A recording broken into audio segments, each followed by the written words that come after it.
If you want to know which graphics card you have on your desktop, then watch this video till the end, because in this video I'm going to show you how to check graphics card on Windows 10. I'm going to show you two methods that you can check.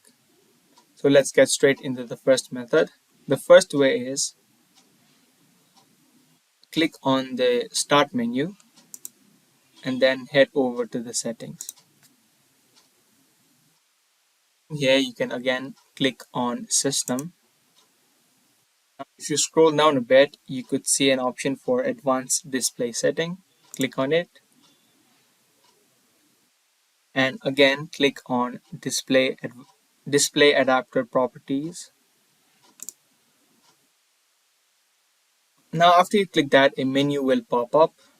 Now you can exactly see under adapter type your graphics card.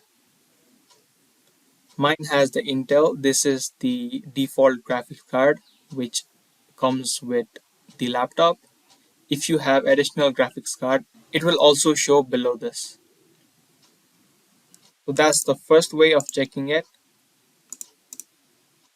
Now the second way is in the search bar down below, type in Device Manager. Open this up. Now you need to find the option which says Display Adapters. Click on this small arrow and again it will show you your graphics card.